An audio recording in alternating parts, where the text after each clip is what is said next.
I'm a paranoid person.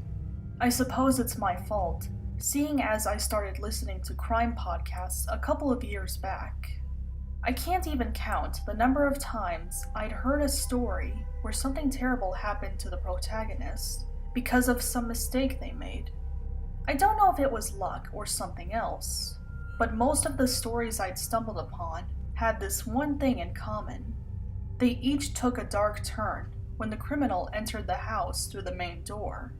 Sometimes, it's because the victim couldn't see whoever was standing at their door. This is what prompted me to install a doorbell camera. It's not that I live in a bad neighborhood, I just couldn't feel safe without one. About 3 days after the camera's installment, I found something on my doorstep.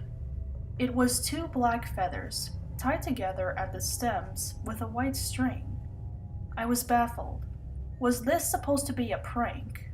I checked the camera's footage and saw something even more baffling. At 2 a.m., someone ran to my front door.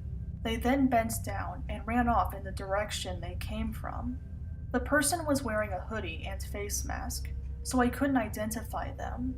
I decided to let it go, as they didn't do anything horrible. By the following day, I'd already forgotten about the incident.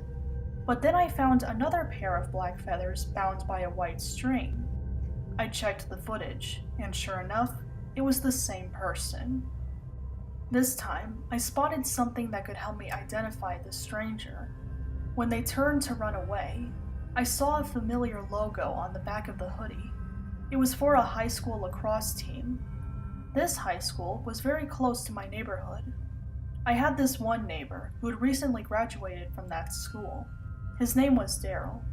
We weren't friends, but I'd seen him wear that hoodie several times before. I wanted to ask Daryl why he left those feathers on my doorstep. I wasn't mad, I just wanted to know why he did it. However, that had to wait. By then, Daryl's family had already left for vacation, and I didn't have their contact information.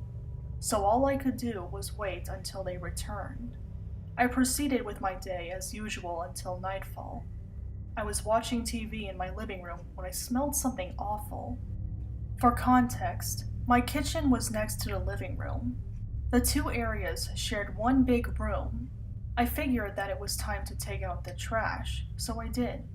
But when I re-entered my house, the smell was still there. I checked my fridge, thinking that something went bad. Unfortunately, I didn't find anything there either. I was looking around for the source when I got a notification on my phone. My doorbell camera detected movement. I opened the app and gasped when I saw what was outside. A hideous figure stood at my door. It looked like a hairless primate with tusks and horns. It was making a sound that was like a combination of heavy breathing and growling. I stood there, trying to process what I was looking at. Suddenly, the creature went silent and slowly turned its head to face the camera. The monster spoke in a language that I couldn't identify. When it finished, it paused for a moment before getting angry. The creature then started banging on the door, screaming something in its language. I ran into the bathroom and locked the door before calling the police. For obvious reasons, I didn't say anything about a monster. Instead, I told the cops that some crazy man was trying to break into my house. About 3 minutes later, the cops arrived. The police didn't see the monster when they reached my house. I played back the footage to show them what I saw, but to my dismay, the footage was nothing but static. The police searched my house and didn't find any intruders. It wasn't until after the police left that I realized something. That horrible smell was gone. Needless to say, I didn't get any sleep that night. About 24 hours later, the same thing happened.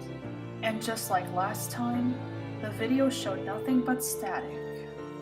The police recommended that I stay with friends or family until the criminal was caught. I stayed with a friend who lived near the police station.